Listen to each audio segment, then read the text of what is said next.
Head over to BoardGamePrices.com to see the best price for Escape Plan and thousands of other games. Hello my friends, it's the Game Boy Geek here, and today we've all robbed a bank in a big heist. And we heard the cops are on our trail, so we've been hiding all this money in all sorts of different places like safe houses and businesses. We're gonna be trying to get that money, put it in our briefcases, and run for the escape. Today we're taking a look at Escape Plan. This is the upcoming Vital Lacerda game from Eagle Gryphon Games. It's gonna be delivering to Kickstarter's backers later this summer. I have a chance to check out the production version here, so I'm going to show you how this game works at a high level because there's a lot going on here, and I'll see you on the other side for my final thoughts.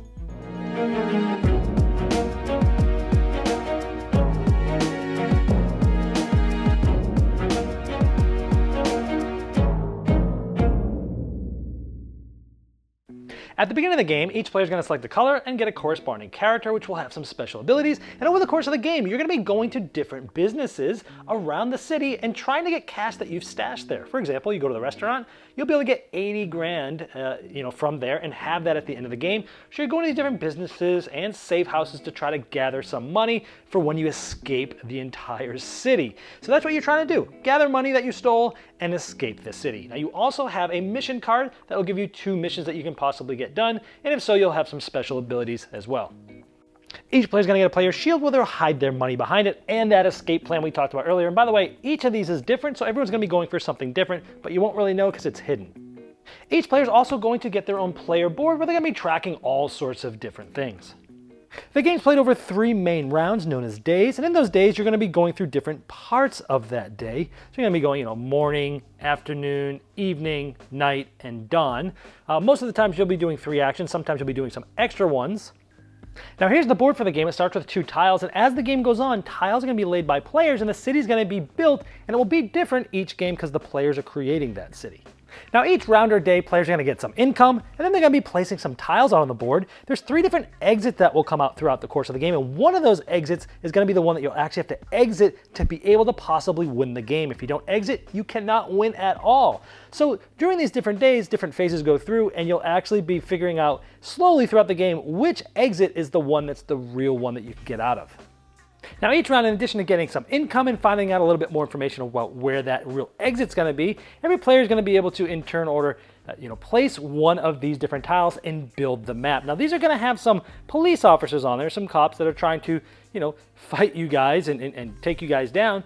And there'll be a certain amount of these depending on, what colors come out and things like that. But each player is going to be able to take one of these and place it and build that map. Now, as players are laying these out to make the map, they'll be connecting one light type of terrain, and sometimes you'll be placing businesses and sometimes safe houses. Now, remember, each player does have their own escape plan, and they're going to be trying to get to the spots that are going to get them the most money because money is points in the end of the game. So when these tiles are laid out, that player placing that tile is going to be able to select one of the 6 different business types or a corresponding safe house depending on the tile type. And so maybe it looks like this out as they laid out those tiles. They put the bar, the gym, and safe house number 2. So after that, those things happen every round, but then the main part of the game happens where each player is going to be taking an action. Now, almost always you're going to be moving, which means you're going to be traveling, you're going to be avoiding some cops, and then you're going to be possibly visiting a location. So let's say it's the purple player's turn. This was our secret escape plan. And let's say we really want to go to the gym because that'll get us $100 at the end of the game. Now, when you have up to 3 movements by default. So if you're in a location, you can move once to any terrain next to it. And this terrain is one large terrain because it's the city type here. So you can move as far as you want on that terrain and without spending any more movement points. So my second one, I can move right here. So I only needed to use 2 movement points, but you can move up to 3. And once you get to a location like this, you can then visit that location. And all the tiles have some different things and different ways they react. But let's just show you what a business one does. Now let's look at our secret escape plan here. The gym is going to get me $100 at the end of the game. So what I'm going to do is I'm actually going to take my cube, and if it's going to get me money at the end of the game, I put it here. If it had a money symbol like that, I would put it here and I'd get money now. So it's income now versus money later.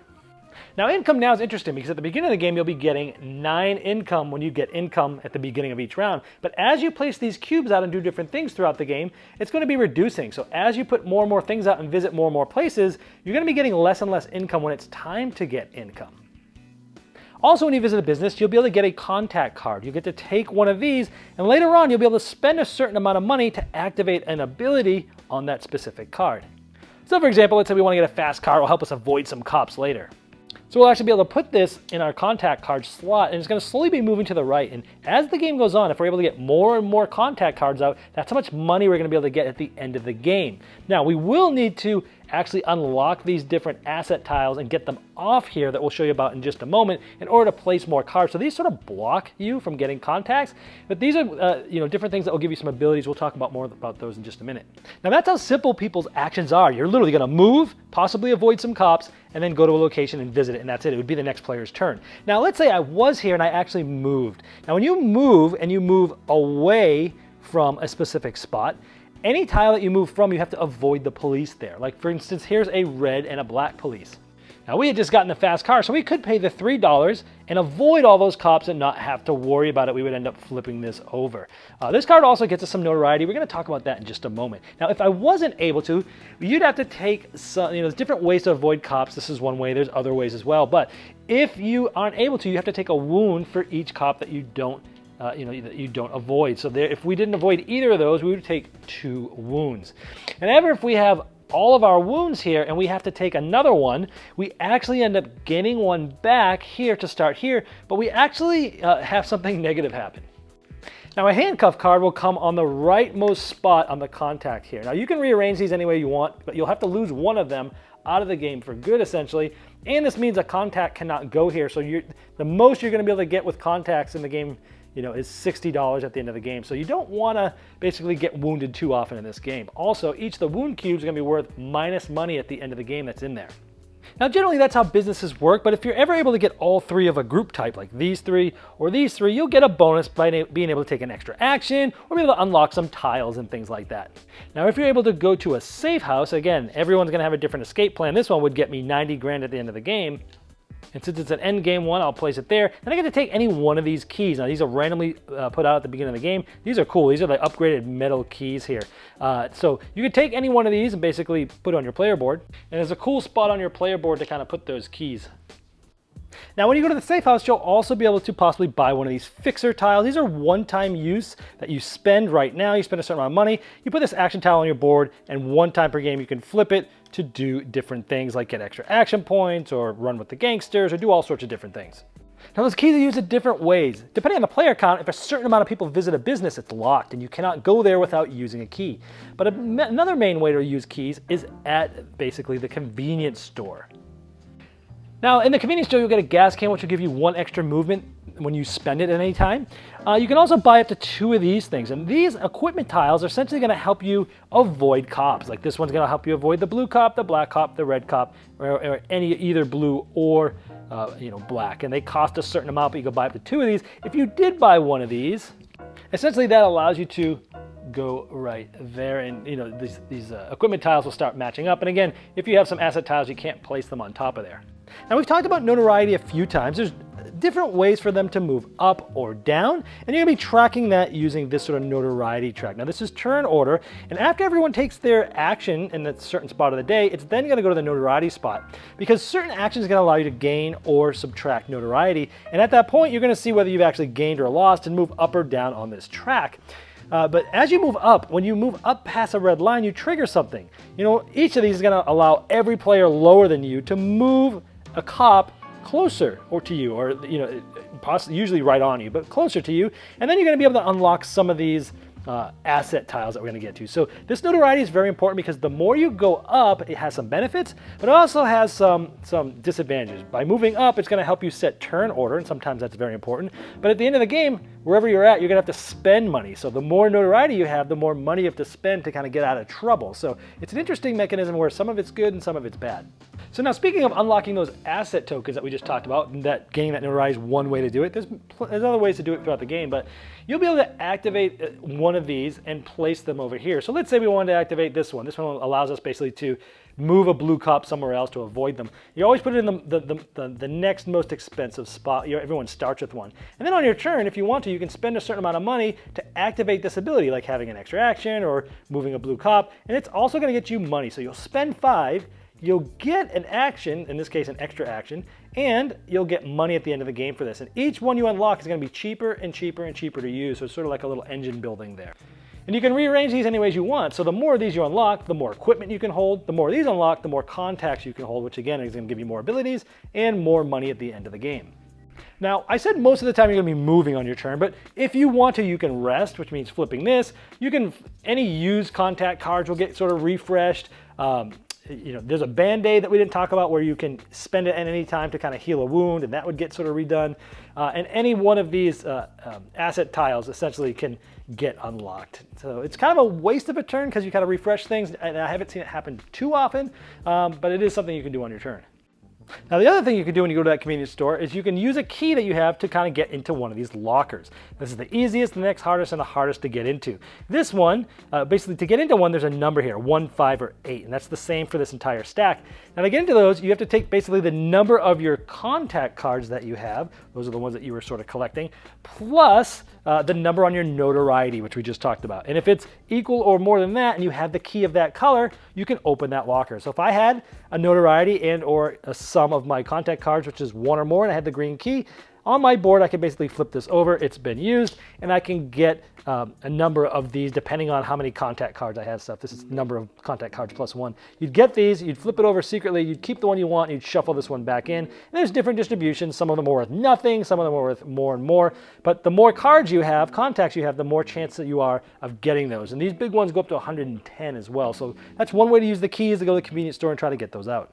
Now another cool thing, again, you're only taking one action per turn, one movement, but let's say you go here, you go to this different gang here. You actually get to put one of your little markers here. You put your little gangster markers, and you grab these, and these, you have to spend $5 to sort of recruit these. And these you put down in this gang area, and not for an action, but anytime during your turn, you can put one of those back and activate different things like an easier way to move, getting rid of, avoiding any cops on your tile, reducing your notoriety. And once these are both back onto that spot, you'll take those markers back and other people can take those from the board again. So that's basically how a turn works. I mean, each player's going to take an action. They're going to move most of the time and then avoid and then go to a location. We're going to check notoriety and do that 3 times. Now at that point, that part of the action is going to end unless somebody had one of those extra actions that they're able to take and then maybe a second one. So most of the time, these aren't going to be taken, but a few times per game it will. So as you go through the different rounds, there's going to be more and more tiles placed out. Again, the map kind of changes every game because players are building it as they go along. Now, again, at the beginning of each phase, there's a spot where patrol happens where you'll be taking out some cards and seeing where the exit might be. For example, this one gives me a card number 1. Anytime there's 2 of the same number, an exit stack actually gets placed on that specific exit, meaning that is not the one that people are going to get through. So now at this point, we know that exit 2 or 3 is where players are going to be trying to actually exit from. So on the last round, that last patrol card is going to come out, and if it was a 2, that means that the exit 2 is not the one that is going to be the real exit. So we now know that exit 3 is where players are going to have to get to in that last round to actually get to there and escape from there. Now it's interesting, depending on the amount of players there are, the first player that exits doesn't have to pay anything, but each player after that has to pay a certain amount of money from their little own stash to get out. And if they can't, they're arrested and they don't win the game. Also, if you don't even get to the exit to get out, you also cannot win the game. And to make it worse, every player that takes a turn after the first person escapes has to pay 1,000 at the beginning of their turn. So it really is sort of a pressure luck and a race a little bit there towards the end. Now, in a nutshell, that's the game. There's a lot more going on. Like there's a heliport, which allows you to fly up to 2 tiles away. There's a subway that allows you to move from this subway to any other subway on the board, for just one movement action. There's all sorts of different buildings that come out as well. Like for instance, the clinic, in the church, and they all do different things when you go there. But in the end, you're trying to escape. If you don't, you can't win. And if you do escape, then you're going to be counting up all your money from the safe houses you've gotten, the buildings of the businesses, how much cash you have on hand, your asset tiles, your contact cards, your different money bags that you have from the locker. And then your notoriety level is going to lose you points, and so is your wounds. And whoever has the most points at the end is the winner. All right, well, there is Escape Plan. Now, Vital Lacerda games are games that are typically heavier than the ones that I really love in most cases, but I have, reviewed Lisboa, which is a pretty heavy game, and I enjoyed that one quite a bit. This one is, I believe, his lightest of his big games for sure, and so I definitely want to take a look at this. First of all, the fantastic production of this. Wow, I mean, when Eagle Gryphon does one of these big games, they know what they're doing. Everything, the board, the graphic design's very clear, all of the awesome bits. Now, I must say there was sort of an upgrade pack, a Kickstarter extra that was in some of the things that I showed in the video, like those metal keys and such. The regular keys are awesome too. They're just, the cardboard, but having those metal keys and such was sort of an extra thing. But man, the production, lots of pieces, lots of bits, all super high quality. So positive thing there. You're getting a well-built game that looks awesome on the table. One of my favorite things is the idea that every game's going to be different because you're literally building the map of the game every game, where every player is going to be taking a map tile, putting it where they want, spinning it, and so each game's going to play out differently. And the way that those tiles come out really changed the game. In the last game, the most recent one we just played, the subways didn't even really come out a lot until towards the end. Same with like the last two safe houses. So if you were trying to build a strategy on those lockers, it's hard to get those keys. The safe house came out in round one, but then the other ones didn't come out till later. And so it's, you got to change and roll with what tiles come up, and you can't just have the same strategy every game. You've got to look at the board, see what tiles are coming up, see which ones are coming next round, and devise your strategy on that. So I like that that's going to sort of change things as you play the game more and more. The notoriety in this game is very interesting because it's like good and bad. And so it's like, yes, you want to move up to be first in turn order and to be able to unlock more asset tiles, but it's going to cause everyone below you to move cops towards you and make it harder for you to move around. Plus, the higher you get at notoriety, then, the more money you're going to lose and have to pay at the end of the game. But also, you could do this cool thing where you go above a level, you can unlock an asset tile, you can take an action to drop yourself below that level and then go back up, and you kind of like hopscotch around and unlock asset tiles. I think that's a cool thing too. The contact cards are really cool. All the different abilities that you can do, it gives you different things to do. But also the way that those contact cards, as you get more of them, they're going to get you more money at the end of the game, and they're going to allow you to more easily break into lockers, and I think that's a cool aspect too. Unlocking those asset tiles is a cool thing because, hey, you're going to be finding different strategies, different things you want to do. Do you want to move different cops around so that they're not near you so you avoid the wounds? Or are you going to unlock the ones that's like the key or move wounds back or different things? And I like that as you do those, they become less and less expensive to unlock, to actually activate as the game goes on. And they're also money. And I like how even the most expensive one that you start with, the extra action, costs you $5 to unlock. But when that flips over, you're going to be getting $10 at the end of the game for that. So you're very much incentivized to get these things unlocked, which opens up spots on your board. That's another cool thing with you're unlocking these asset tiles so that you can place more contact cards and get more money at the end, or placing more action tiles. So that's a cool aspect of this. The end of the game is very tense. That last round, woof. I mean, you're trying to figure out where to go. How do I get to the exit? How do I wring out the most cash I can on my last turn? Am I going to have enough money to escape? Am I going to have enough money to spend 1,000 every time it's my turn if someone escaped on the first turn and I'm after them?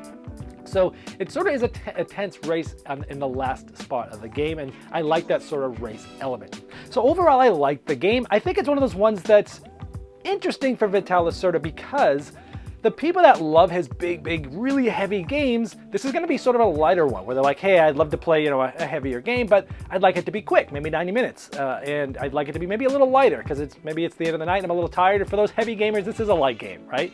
But then for people that don't typically play the big, heavy games, like myself, which I don't mind playing them, I've reviewed Lisboa, I liked it.